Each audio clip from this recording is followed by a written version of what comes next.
Overtraining stops fat loss. I want to talk to you about something I've observed for decades. Training too hard too soon kills progress. Overtraining prevents people from losing body fat. Overtraining prevents people from building muscle. And overtraining prevents people from staying lean and strong as they age. Every year for decades, whether I was training in commercial gyms, working out athletes, training football teams, or coaching individuals, I saw the same pattern. New people being overtrained with far too much work, far too fast.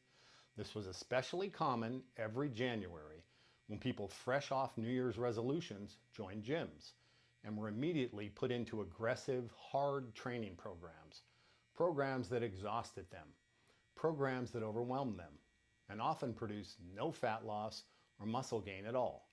Many of those people quit by March. Regulars at any gym recognize January determination followed by March resignation. Year after year. I made this video at the beginning of March because this is exactly when many people give up on exercise. In fact, I just saw a perfect example last week to clarify my point. I drove past a large box gym doing what they called New Recruits Boot Camp. Individuals who were significantly overweight were running up and down the street wearing heavy exercise vests. This is beyond counterproductive. These people were anything but lazy. They were working extremely hard, but most of them will quit before they see results. They are more likely to get sore backs, aching knees, and injuries than to burn much fat or add much muscle. And this should not happen. You can all find 20 other channels today that feature a genetically gifted, highly trained fitness influencer, an Adonis or an Aphrodite, who can do amazing things physically, lift a ton of weight, run 20 plus miles per hour on a treadmill, and put on a great show. These are fantastically fit, genetically gifted people, and I like to watch them too, like I watch the Olympics, because they are great. But so what? I'm not going to train like them, any more than I'm going to try to train like Usain Bolt or Simone Biles. I'm going to train to maximize my gains, to lower my body fat, and to reduce my injury. And so should you.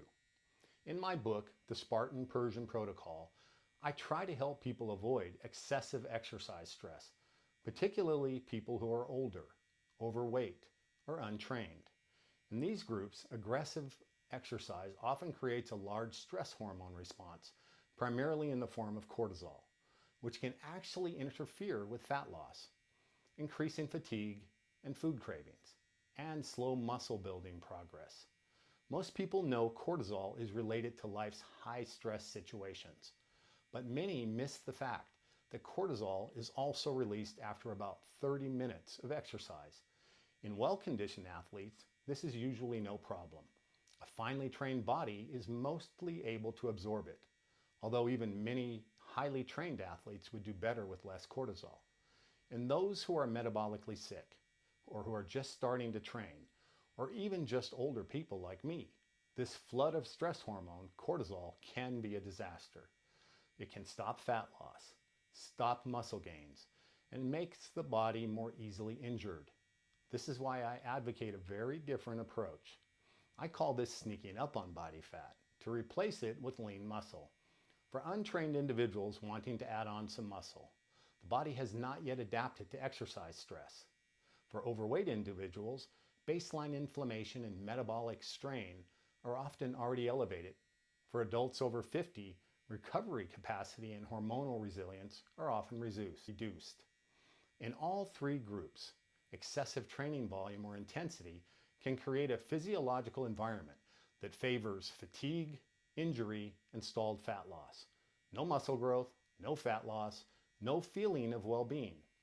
Moderate, efficient training, like I advocate in my book, allows adaptation without overload and produces better long-term results in body composition, better fat loss, more strength, and healthy well-being. The foundation of sneaking up on body fat and replacing it with lean muscle is using a small number of highly efficient compound lifts. In my book and throughout this channel, I focus on 6 fundamental movement patterns that train the entire body with minimal volume and maximum effectiveness. If you have not watched those lifting videos, please go back and watch them so you know how to train, how to make progress, and how to gain muscle, and how to lose body fat without spiking cortisol. Training effectively without doing harm to your body will help you sneak up on body fat and replace it with lean muscle. Please remember that more is not better. This is why the Spartan-Persian protocol is built around doing just enough and no more. Perfect is the enemy of good. We are not trying to be perfect, just good. So be good and don't overtrain. If you want practical training and eating strategies to help you get strong and stay strong even as you age, subscribe to the Spartan-Persian Protocol channel